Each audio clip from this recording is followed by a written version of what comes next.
Hey, me and Colin are here at Ryonet's Omni Cove. Cove? Yeah, we're in Vancouver. The small space. So we're going to be, this is new for Ryonet. Yeah. This is a digital printer that prints onto transfers. Not screens. Also known as DTF. Yeah. And so we're, you know, as screen printing purists, or what would you call yourself? Traditionalists. I mean, between us individually, we have over 20 years of experience in screen printing. So yeah, as that background, yeah, you know, and then I remember like seeing the first, we get into that, but remember seeing the first DTF prints and being like, oh yeah.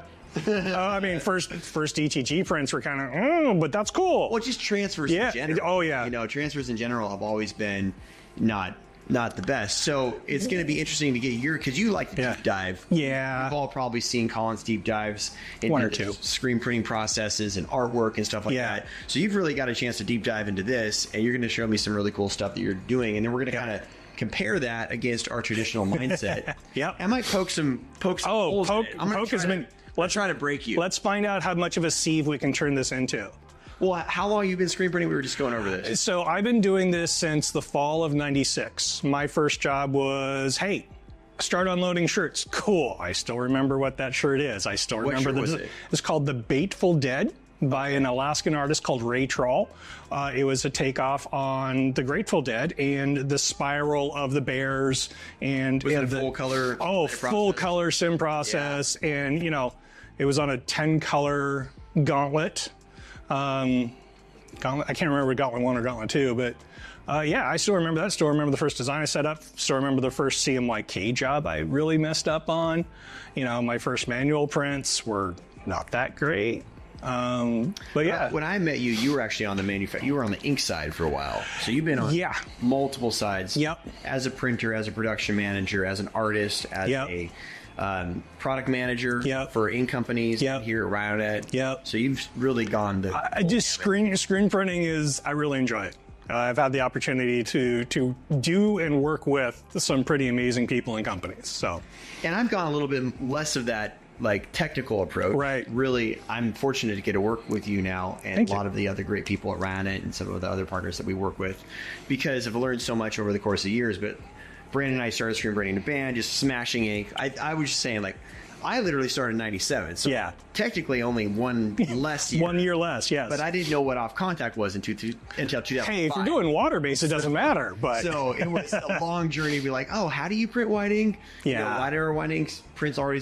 So, and that kind of goes to the point of there's a lot of screen printers that are either don't care about that education part or just don't have the right tools. And so doing some of the prints that we're going to go over today and kind of comparing and contrasting where DTF fits into the toolbox and in the marketplace. There's a lot of screen printers that struggle with that. Or just plainly aren't good at it. Or even within that, to expand on it, all the screen printers that their customer tells them, that's good enough. I am happy with what you are giving me. So there are quality levels all over the place when it comes to what's a good print and what does the customer, and what are they happy with. Well, and when we talk about quality, we really get into one of Ryonet's core purposes, which has always been like why our color's green, is to make this industry more sustainable. And the best, most sustainable shirt is the best quality shirt, the best decoration, the best design that comes together, and that person that wears it does not throw it away, wears it a long time, wears it out, wears it in, turns it into a bed shirt, you know, and stays in their drawer or their closet for a lifetime. Right. And so using the tool of DTF as part of that decoration process and really understanding, like, Ryonet powering the print is not just powering screen print. Now we're getting into other types of print. We've always been into DTG and things of that nature, which is still a great, again, tool in the toolbox. But this evolution is really interesting to dive into. I've always thought that the whole digital approach was, I mean, everybody, when they saw it, they knew that it was a portion of the future. You cannot get away from digital. Sign industry already is digital for 90% of the work out there. But when it comes to garments and that flexible nature of the fabric, it's always been a challenge to create something that could stand up next to a screen print. And you can get there with some very expensive toys. But there's, how can you make it consumer friendly? That's interesting that you say that, because the cool thing about what DTF is doing is it's affordable. Yes. It's not, your $500,000 rock now or Cordy. Right. It's like, it's affordable production. Yep. And I think one of the campaigns that Ryonet just launched is to just say yes. It's allowing print shops to say yes to almost anything. Whether it's printing, I saw on the Lunch and Learn yesterday, Aaron from Parsons Design was doing a water cooler. Which you can lunchbox. Print. It would be horrible, but it's a challenge. So it just gives you a lot more flexibility in the world of things. Yeah. But before we get into the DTF and kind of going back into like the traditional screen print view to the DTF view and how they marry each other and how they complement each other, let's step back into the world of transfers. Transfers. Now, tell me your experience of transfers. 96, what were transfers like back then? How did they evolve? It was primarily, if you were getting transfers, they were screen printed transfers. You were going to a place, locally here, that would be Wellington House. Of course, you've got Stalls and some of the other big names, but that you were getting a transfer that was screen printed. And that's a plastisol print. Yep. Traditionally, some water-based prints, obviously, but mostly fast-flowing, which has an adhesive. Yep. We'll talk about that later. It has an adhesive that adheres and gels to it. Correct. And then sticks on top of the garment. Correct. But what was the experience? What was the traditional transfer like? Oh, it was plasticky. Because of the nature of how you had to apply it with the heat press, it's not that traditional small bumpy texture, broken up, and it felt like a sheet. And then I know like a lot of people would complain about them cracking. Yep. Not like peeling off. Right. And so when I thought of transfers, I always thought of cheaper. Cheaper. Fair statement. Whole shop of like hitting that up. I remember Jeff's out actually this week with the Stampinator, going over the manual Stampinator with the team. And I remember when he introduced the Stampinator concept to me. It was, I think, 2017 at a trade show. I walk up and I'm like, what is this thing? He's like, this will do 480 transfers an hour. I was like, great, you just ruined 480 shirts in 1 hour. Congratulations. Yay. But it was just like that back then, those transfers were not that great. No. And now with technology, chemistry, transfers in general have come a very, very long ways. They have. You still... Just to create a base understanding of what a transfer is, you've got your either your digitally printed medium or your ink. They can come in one of either fashion: lithographic transfers, screen printed. The one that's more like that plastisol ink is always going to be a little bit softer and more supple. When it comes to the digital inks, those are always going to be a little bit harder finish, but the ink itself isn't as big a deal as it is that powder. So that powder really has the biggest impact on how much of that print has a hand, how hard it is or how soft it is on the shirt. And now so when we start to get to full color, like the first full color transfers that I saw, there's the kind of the dual process where you use a toner and put it together, and you're basically opening up a craft warehouse and you're putting these two sheets together and you're deep pressing it. I was like, "Ooh, that seems." And it was like $4 a print. Oh, the laser stuff. Yeah, the laser stuff. And it just never seemed like production friendly. No. And cost prohibited. No. Registration issues. Very. And then there was the solvent stuff where you take your roll-in printer and you would print on top of a vinyl, essentially, vinyl cut, and then cut it out, and now you're just taking something that should live on a wall or a car and putting it on a shirt. And so as DTF started to come in, I remember seeing the first DTF transfers first of all, I think the person that did the transfers really evolved. And so Super Color came around, Stahl's done a lot of work. There's been some Ninja transfers. They've done a lot of cool stuff in the industry that have raised the quality of perception of transfers.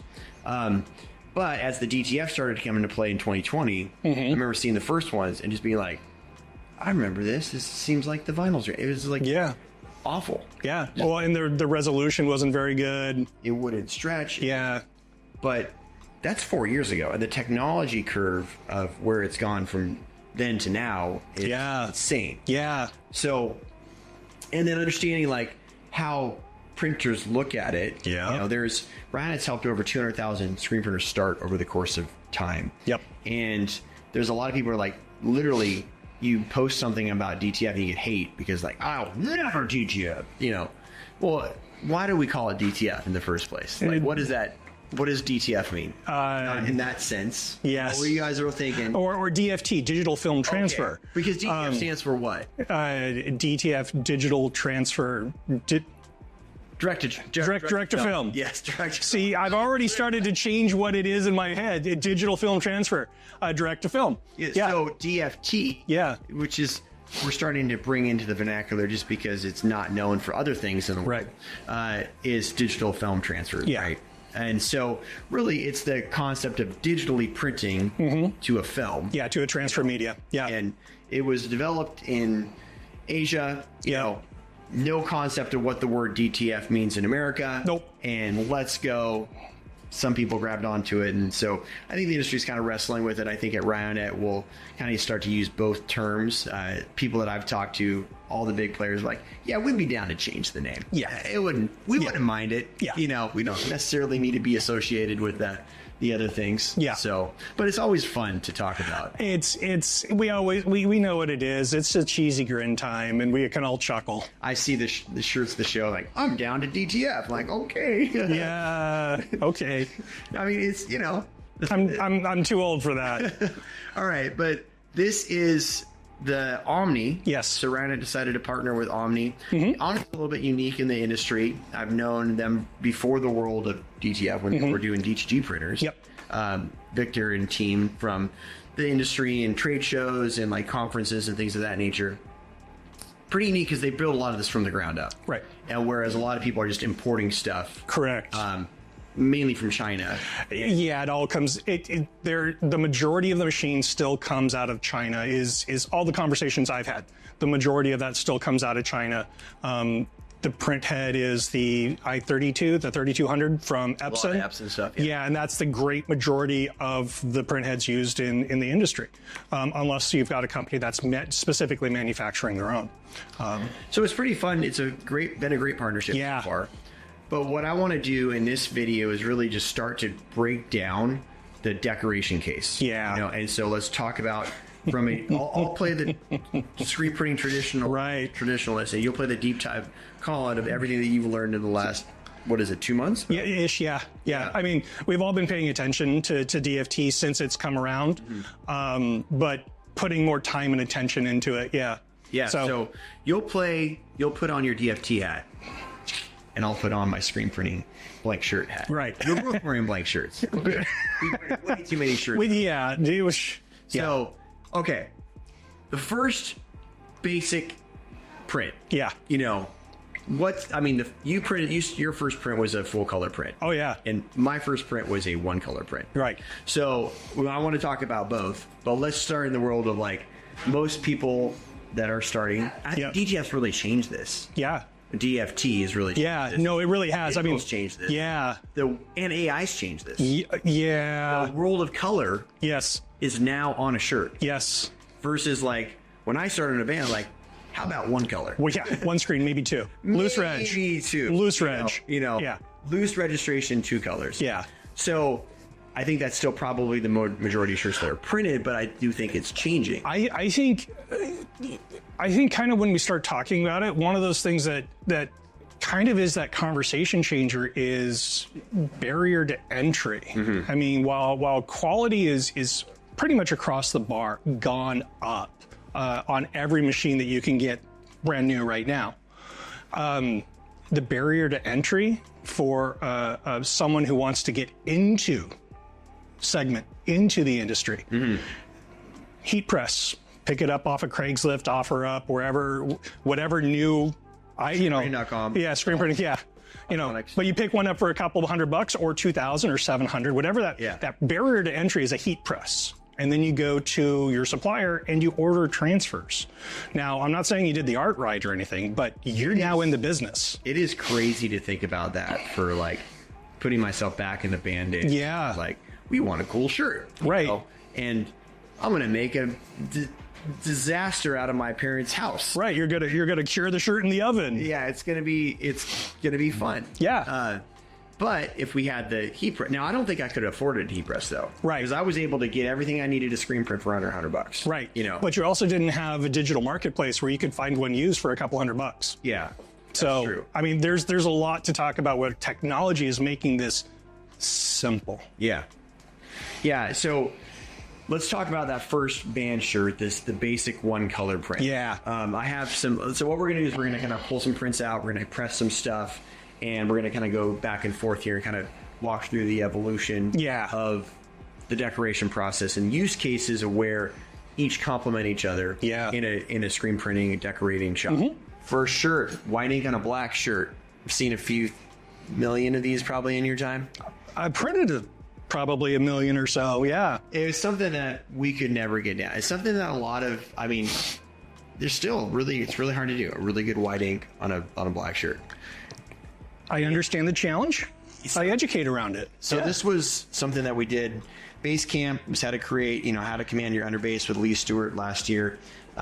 Still working on the actual online tutorial, but these are two prints. Now this is a great quality printing surface. This is the All-Med Ale 2100 organic cotton. Probably one of the best print shirts I've ever used out there. I love that shirt. But this is like Brandon and Ryan printing in a band, right? Yeah. It's like not great. This is one of your good prints. Yeah, I wish we could have had that. Yeah. Not a lot of off contact, just traditional 110 mesh screen, print flash print. You're not releasing very well. You're leaving pulling shirt fibers up. Yeah. And so that is a good, like you said, a good print. Like a lot of times out there in the market, you see that and it's way worse, Yeah. And so this is what we got to at the end of that course, where we used thin thread, we used a smoothing screen, one of the manual, rolling smoothing. These are both done on a manual press. So print flash print, a 157 thin thread sodding mesh, high tension, the eco frames, and got to a much better result. Right. Something that may qualify for a retail print, much brighter, much smoother, but still not perfect. No. You see the edge, there's a little off registration right there. 2 screens? Yeah, with 2 screens. Okay. Yeah. I know we had a lot of problems kind of dialing in the registration on that print. Let's go over to the press and press, because can you get that bright of white? Really? That's kind of my point, is like white ink on a black shirt, can you get that bright of white? Yeah, let's find out. So that's a one-off. DTF, it looks bright from right here. Oh yeah, Keep saying DTF. I'm going to say DFT. Yeah, that's okay. I mean, even when you're trying to make that work, it's platen or palette. It's 30 years later, and we're still using both. Yeah. Okay. So one of the things that I think about this is like placement. You kind of have to have a laser system, or this is on a roll. This is just hand cut. You just hand cut this. I don't know. Is it square? Do I get a T-square out? Like, how do I make sure it's the right place? Yeah. Right. And in that, there's, goes back to how many people can load a T-shirt square as well. There's always going to be a struggle getting your transfer on correctly, just like there's always going to be a struggle until you learn how to load a T-shirt properly. In this case, I'm just eyeballing it, fingers, maybe over a little bit more. Then I'm using this edge just kind of because I have it there as a straight line. How many fingers down? Approximately in the right spot. And I'm good to go. Otherwise, I would need a laser system, maybe a swing away heat press in order to get this really lined up properly. In production, I think laser systems are very key to that. And we sell those for the Riley Hopkins presses. Yep. Obviously, a lot of heat press manufacturers use them. I think for the manual Stampinator world, you can use your Riley lasers to line that up real good. It's real good. Also, templating your artwork. So your center prints are already printing in the same, like this one's printed off to the left. Right. Printing off, if it was in the center, I would just be able to at least center the design. Well, and that comes back to getting it cut out properly the first time, making sure that you're giving yourself even margins. If you're, in this case, we were just printing on a roll and we went off of the edge of that roll and there's just extra stuff there. But it's a good example. But you're probably also, your doing things in the RIP or the software system to get that bright of white. Correct. Got to print like that. Correct. You do need to make sure that you have a setting that will allow you to lay down plenty of white. Okay, so it looks good right now. Let's hit it. So what do we do? We hit it for, use a Teflon sheet. Teflon sheet. Something to note for everybody, either have a timer or a timer on your press. Which this does, yeah. Yep. You're going to heat press anywhere between, now majority of these are, when they're hot peel, the press time is anywhere between, the press temperature is anywhere between 260 and 320. But the lower you go on your temperature, the longer you may need to go on your peel, may need to go on your press in order to make sure all that heat gets in there and melts everything properly. We'll get in the world of pulp here a little bit. But I like that, because it gives you more flexibility. Yeah. So having to change. Right now we're set at 320 with the normal flex up and down in 20 seconds. And you're going to want to press for a 5 to 7 for the pressure readout, which is 50 to 70 pounds. In 20 seconds?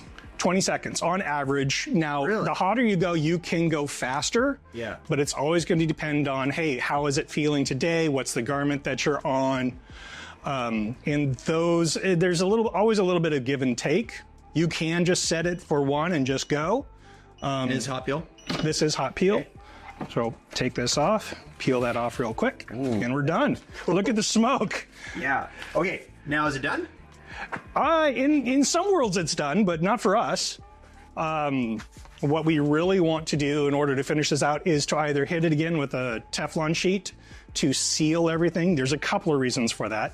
Or you take some textured paper, whether it's canvas, linen, or something else. We have this, I'm not quite sure what this is, but it's got some good texture on the bottom side. It's like a hybrid. Yeah, canvas. Hybrid, non-woven, but it's neat, so I'm going to use it. I'm going to place this on top, and then you heat press for the same amount of time. Now, can you go? We're already into this. Sure, 40 seconds minus the line down. Correct. But you said we can go faster. You can go faster. Do your testing to make sure that you actually have everything dialed in. You don't want to go too fast. But yeah, there's always leeway to go faster. Okay. All right. Let's see what this looks. So this is all the same shirt. This is an All-Made L2100. Yep. And I definitely see the texture in there. Let's bring this over to the table and compare it. Yeah. Dude, I'm going to say that, okay, this is Ryan Brand. This is like Lee Stewart and Ryan messing around with Zach Acorn for like 2 hours to get that thing to come out. And this is, 60 seconds on a heat press. Right. This is, hey, it showed up in the mail. I pull it out, put it on a shirt, and heat press it. It looks pretty good. Yeah. I mean, maybe not, I would say it's every bit as bright as that. Maybe not quite as bright as this. Right, and that could be optical brighteners in the ink. That could be a couple of different things. Just the different quality levels of the white pigment could be part of that. So yeah, this feels nice and smooth. Very smooth. This feels so. A lot of times I get traditionalist views. Yes, it feels like a transfer.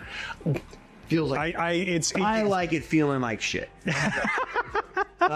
I like it feeling like a screen print. I like feeling the fibers. I like feeling the texture of the ink. Now, that's not going to happen over here. That's also our 20 plus years of history of knowing and understanding, growing up with how this feels. True, yeah. So there could be, a 16, 20-year-old kid that goes, transfers are awesome. That feels good. And then they grow up with that, and that feels normal to them, and the roughness of a screen print could feel weird to them. But technically, literally, this is covering all that fabric underneath too. It's not like you can get any. So when you're getting like your traditional white print, that's why I wanted to show these three things. Yep. Like this kicks this butt. Like no question about it. Visibly much better. Shirt through it. It's just white. This may or may not be better. Some people this feels better. Right. Some people this feels more traditionalist. Right. Heavy screen printed feel. But I mean, as far as edge definition and detail, this I would say is probably better than this. This one, again, my screen printer eye. This one, I do see some fuzziness when it comes to a hard edge for the white. Now, again, Oh, I see some buddies of those too. Well, At least you should have registered that one better. yeah. But in that, let's just assume all things being equal, they're not perfect. The digital whites are not perfect. You think that a really defined emulsion with good cross-linking and all that stuff is going to give you a better edge than this? Currently. Currently in what I'm seeing. Printing on this film, you're putting powder on it, and you're smashing it. Right. And on top of that, we have, in this machine at least, we have 8 print heads.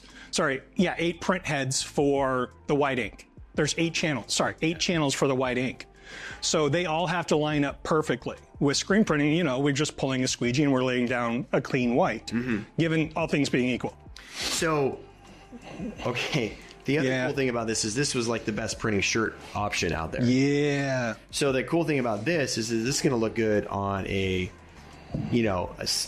going to look good on everything. $2 shirt. It's going to look good on a hoodie. 50-50 promo. It's going to look good at 50-50 promo. That's going to have dye migration. Yep. Whereas we're going to have to modify these prints even more to get them to in their place. Correct. So for that print, especially as you get into more difficult to decorate and fiber mat down print processes, it's pretty good. But now let's talk about timeline. Yeah. So we saw about how many of this printer setup, which is the Omni DTF or DFT, which is their go-to kind of like 14-inch wide. How many prints can we do an hour on that? Linear feet. Oh shoot, I'm forgetting the total. I think it's 60 linear feet an hour. So that's this. Let's call this 6 inches. Yeah, 120 an hour. 120 an hour. 120 an hour. 120 an hour. Then heat press. Then we got to handle it. Then we got to heat press. Then we got to post press it. Yep. So 120. So we're into this print with handling about 1.5 minutes to 2 minutes. Correct. In that range. Yeah. And what's our cost to do that? Your cost here is around $1 plus or minus, depends on what the actual coverage. If it's a 12 by 12 square, it's a little over $1. If it's broken up like this, then it'll be a little less than $1. So and that's all in. That's powder, that's ink, that's film. I'm doing 30 an hour, and it's going to cost me $1. Right. Roughly. Okay. Easy math. Very rough, easy math. Very, very rough. All right. Yeah. Over here, you're used to manufacturing. How much ink's on that guy? A couple pennies. Well, I mean, high end. In the world of retail, you're not buying huge quantities. Yeah. So a print. 7, 8 cents, 10 cents at the most. Yeah. I mean, top end, and that just goes back to how much ink is down, how much open area there is on a 12 by 12 square. Yeah, about 10 cents to make it even. Yeah. So I don't know if you know anything about me, but I like to go fast on things. Yes, you do. I'll often come into your dark room. You've seen the dark room. Colin's dark room in the videos, and then you see the dark room after Ryan comes in and like, I gotta make some screens for a trade show. I think the fastest I can make a screen is like maybe 18 minutes. Like, oh, that's pushing it. Yeah, like 20 minutes. That's well in the new cabinets that you are really close to being right on it. Obviously, if you batch them, it's maybe faster. But I'm like, I can come in and I can knock out these 5 shirts in under an hour, and then I'm sitting there like. My wife's like, why aren't you home for dinner? I'm like, right. Well, I had to reburn a screen. Well, reburn a screen and then take 5 phone calls at the same time. So I'm at least 20 minutes to 30 minutes into making this screen. Yeah. Okay. So you have art, and then art prep, print to film, register it, get it. Okay. So I got to register it, and then I get on a manual press and I'm printing, maybe 80 to 100 an hour. Fair. Yeah. So let's say 80 an hour. So I'm 30 minutes in, I'm registering it, I'm getting my inks on, I'm 45 minutes in. Yep. And then that first 15 minutes I print, I'm an hour, first 15 minutes I'm 15 shirts, maybe 20 shirts in. Yeah. Yeah. And so versus like you've already pressed 30 in that amount of time, So when you start thinking about quantity, cost, and things like that, that's really where this starts to make sense. Yeah. Oh, that's a one-color white what we're talking about, by the way. Yeah, this is one-color white. One-color white. This is the simplest print. Yeah. This is the go-to bread and butter of the industry, right? And that's not including, like, I didn't have to print a hoodie. Yeah. Or I didn't have to print something that had dye migration. And you're not taking the time to put the smoothing screen in. I had to do a white blocker on that. Yeah. Or like then now I'm into the setup for an hour 15. Yeah. And then... overprint and trying to get the smoothness down. So that's where I start to see like this is a great tool in the tool chest. Yes. Minus this part, which we'll talk about like more full color lane. Yeah. And I think that it's just like it definitely allows a print shop to say yes to a lot of stuff. Oh yeah. You don't have to get the printer to do it, but because we even have transfers on our site now. Yeah. That look just as good, if not. Load up your PNG image, and they'll be shipped. They'll be printed within the next 24 to 48 hours, and then shipped to you wherever you are in the United States. Yeah, that's giving a lot more capability into it for even just your basic stuff. Yeah. But now let's talk about the first print that you did, which was like you said, like a simulated process print. Yep. Not possible on DTF because you can't do halftones. You can, but they're not the same. And it's not necessarily half tones. It looks like halftones. It's a knockout from using a halftone mask. Well, I got some halftone screen prints, once and some bad ones that we actually did in a Stampinator class. I think, do you have any examples of what that would look like? I have a couple. I have two. I've got one that I did a knockout of the black background in order to see how it's going to look. Did I do it correctly? It's a process I'm still fine tuning for myself. Well, just like artwork. Yeah. This is not plug and play on artwork. Oh gosh, no. Plug and play on artwork. No. Underbasing separations. From what your experience, if you were starting from ground zero, yeah, which is easier artwork wise? Really? Even after all the dialing in and halftone knockouts? I don't have to worry about making an underbase or separating color blends, or am I working in CMYK or spot color? What am I doing? But it's not as easy as plug and play. So you shouldn't get this machine and expect it to plug in. Oh no! Download something from the internet and go. No, if you own the machine, it's a different story. If you're ordering transfers online, somebody else is doing all of that for you. If you're doing it yourself, yes, you have a lot more to learn. There's a lot more in-depth processes to understand. But comparatively to the Photoshop Master Separation class that you teach, right, it's easier than that. Yes. Okay. Far easier. All right. Well, let's go see what the options look like on. Yeah. More of a sim process style full color print. Okay, before we press this, let's talk about the films and how they're printing that adhesive powder, which is this the same adhesive powder that we used in plastisol transfers? It's variants on a theme. So the short answer is yes, but also it's a little different. So is it a hot melt powder? Yes, absolutely. Is it the same that we use in screen printed transfers? They've come a long way. Yeah. I don't know the full ins and outs of it. Is it safe? What they tell you is that yes, it is. Screen print powder safe? Well, it was always one of those wear gloves when you use it. Yeah, I did. None of us did. We also clean screens without wearing gloves. Within the powder, it's always been one of those keep it dry. If it's not, then it sticks. Don't wear gloves. I noticed there's a ventilation area over here. Right. You suck it out so that you're not. Right. So in that fumes, there could be something that there isn't really good information on it that I've been able to find. Doesn't mean it's not out there. It just means that I haven't found it and read it. Any fumes that you don't like, find a way to vent them out. But that's been a standard statement in all decorating, in all forms of garment decoration. We were talking earlier about how Ryan came into the last place I was working, and we had just gone through 5,000, 10,000 black garments of one brand. Yeah, low-end black garments. The lowest end. Yes, and the space was hazy, but we were just printing plastisol. It wasn't the ink at all. It was the formaldehyde in the dyes. Yeah, dye a low quality shirt, low cost dye, and you're smelling that. Yeah, and it was in your breathing space. So headaches. Yes, so there's all sorts of stuff in our industry that can affect us. To segue a little bit, I'm allergic to, if I touch discharge powder, my fingers will swell up, and that's directly due to the sulfur that's in that compound. So we're all a little different. We all react a little differently. So if you feel weird, do something about it. But we have two kind of halftone prints. One is a larger, like a 10 LPI? Right. Yeah, so... But it's a way to, what you're showing here is like this is not a round square. Correct. It's more faded into the background, the way a screen printing would be. Correct. Yeah. So when it comes to digital fades, and that's the biggest thing that we're going to talk about, is that fade off. We can't do a fade to shirt.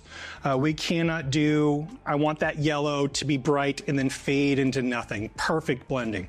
We can't do that with a transfer. Even if you find a way, oh, I'm going to back it with a clear and I'm going to put in 4 different print heads, and we're getting esoteric here. It's always going to come out shiny. That, for big halftones, that looks pretty good. Right. I mean, we haven't pressed it yet, but that, like, for that style of print, I don't see that that's going to be much different than what a screen print, other than that rougher hand feel that a screen print would give. Correct. You know? And in this, with that halftone fade, instead of having that glow going to shirt, you need to create a halftone pattern. You need anything that has a hard edge around it. You cannot have soft, fuzzy pixels. Are you going to do a deep dive master class on how to do this kind of stuff? I am currently putting off recording a video on the basics of getting into doing the art. I'm going to be filming that after this. Like filters or layers or like... No, I'm going to show... So this specifically is a pixelate function within Illustrator. Okay. I'm going to show how to go about creating that. And here in Photoshop, there's multiple ways to get there. We need to take our 100% solids in their shadow areas and find a way to knock that out of the design. So again, this one specifically is for a black garment, so I can pull the black out of it. And you'll talk about kind of comparison. So is this an actual halftone? Is it bitmapped? Or like? Yeah. So once I found the mask that I liked, the pulling out the areas of the shadows that I liked, I opened that into a new document, or new document, and then did a bitmap to halftone conversion. About the highest you want to go is 35 line, and that's what this one is. Because I know bitmapping a little bit, right? And then cross-linking to the world of rips and halftones. Correct. It's a shortcut to it. Yeah, it's cool. I want to see how it compares to like I think it was a 65 line halftone print that we did. Oh, it won't. You know, I mean, to be fair, it won't. You can't. As much as I want that to be able to live at that same level, that screen printing ideal, to be able to do something that's photographic reproduction as screen printing, I mean, that's geek out level stuff that I love. In order for it to fade into the shirt to mimic screen printing, we can't get there. You just can't, the ink does not stay and register with the white backing well enough. All right, one thing I want to ask on this transfer, this is like, see this kind of like rough area over here? Is that the adhesive kind of melting into it, or like? Yes. Yeah. So adhesive, when it's melted, will typically have that orange peel effect, not coloration. But we don't see that on the transfer, was it? No. So the process is the hot melt powder, once heat is applied when you close the heat press, melts and goes into the t-shirt. It's still grabbing onto the transfer itself, but the powder itself goes into the fabric. So any texture you see there should never show up in your final transfer. All right, cool. Thanks for it. Okay, let's load this and transfer it. Again, this is going on the high-end all-made shirt. The one thing I will say about t-shirts when it comes to TFT, and any type of transfer really, is the smoother the t-shirt, the better it takes the transfer. Oh, yeah. So if you're going on a really rough, carded open-end shirt, or lower quality shirt, or even a very loose knit shirt, it's not going to hold that transfer that well. The same way it wouldn't hold a plastisol. Yeah, the texture is still going to come through. It's got less surface area of that yarn to actually grab onto, and that actually brings up other things that you want to look for in garment selection as well. Yeah, we'll talk about that in a little bit. Well, I think like when you're feeling it too, you're like feeling rough, smooth, rough, versus like when you're feeling more of this shirt, you're feeling smooth. Smooth. You know, so. Yeah. All right, press her down.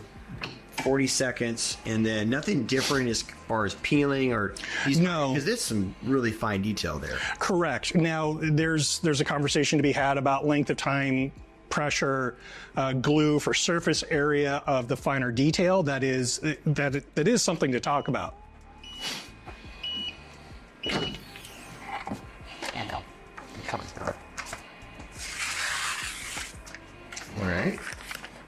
clean.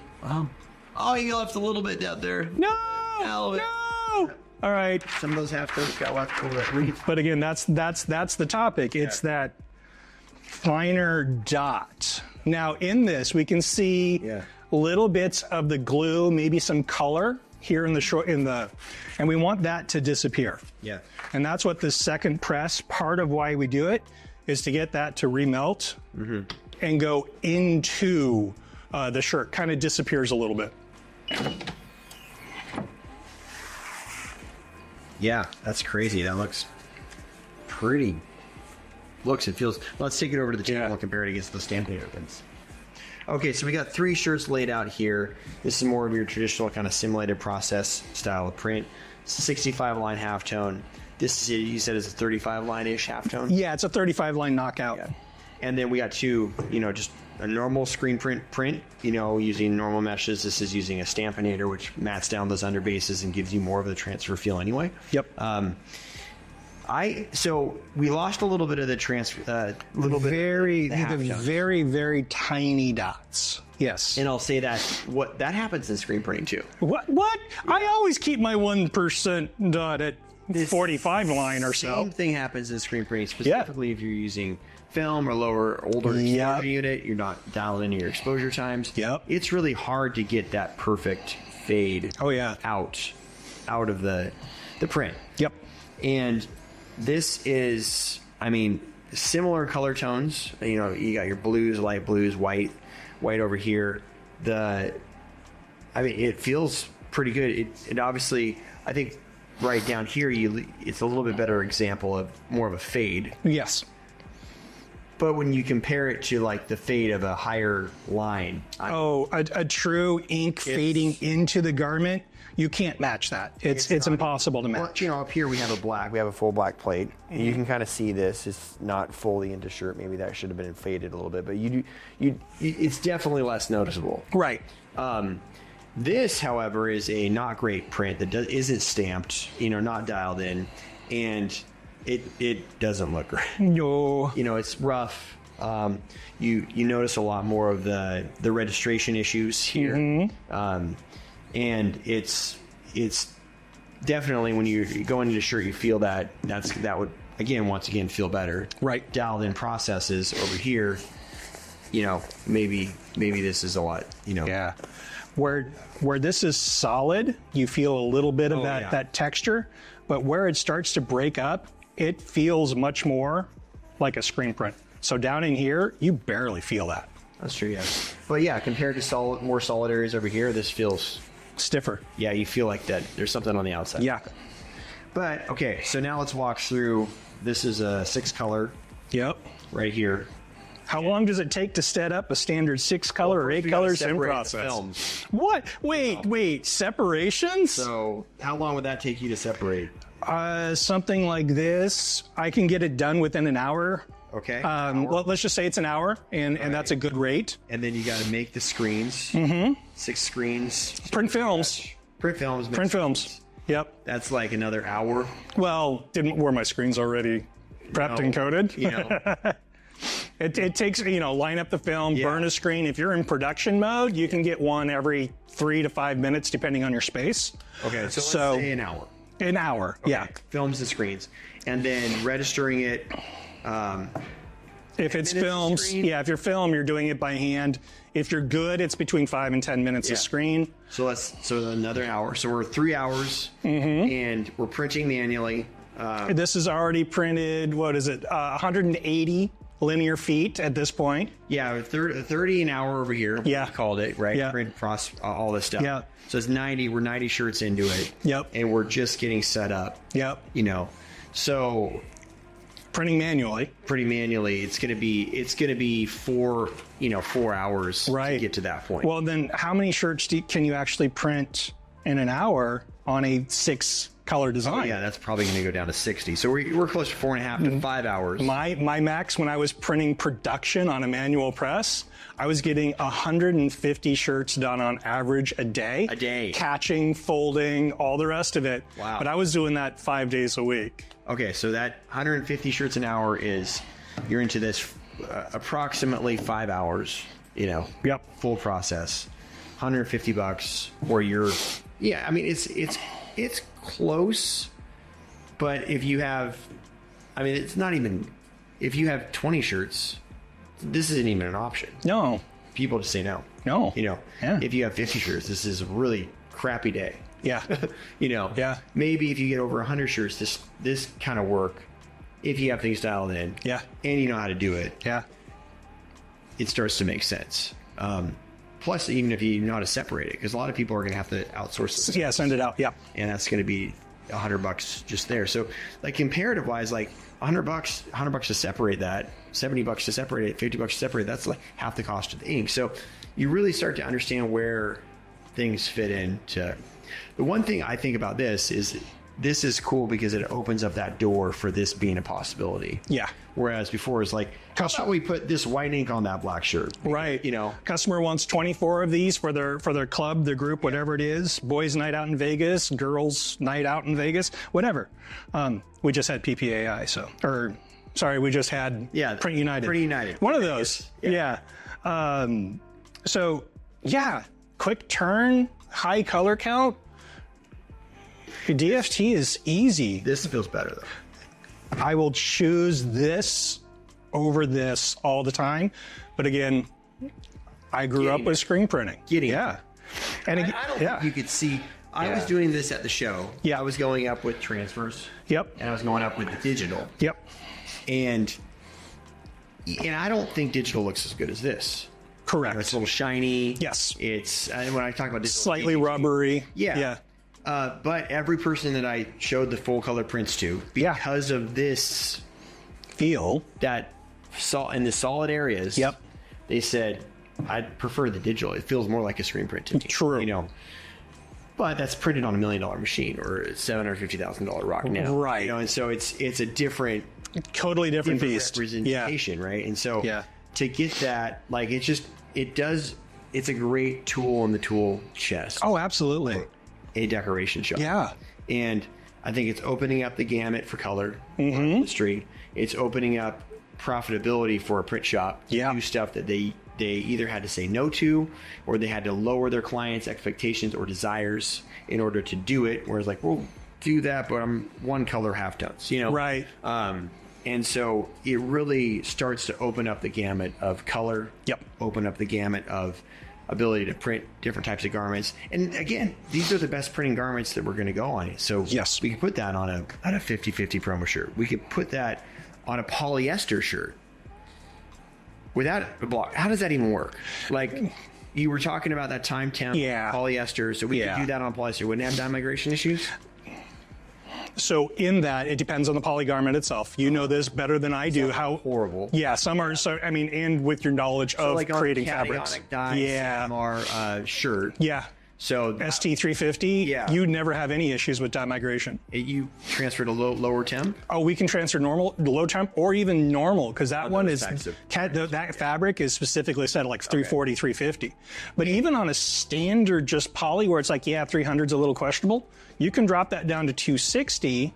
Just transfer a little bit longer, do some testing, and as long as it's setting into the fabric below that release point for the dyes.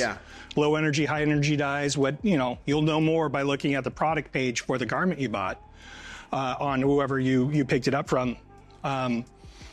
That'll help you out a lot as well, but you can get away from that. I think polyester is a good proof stick, because like when you come to crappy screen prints, the world of poly is rough. You know, rough because of those blockers. Hard to get a smooth print down. Rough because of that plastisol over print. You know, and you have this performance fabric, that shouldn't have much of a hand feel to it. Correct. That all of a sudden you go dive for your basketball or your volleyball and you're like, stopping. Whereas this is smooth, it's slick, it's slippery.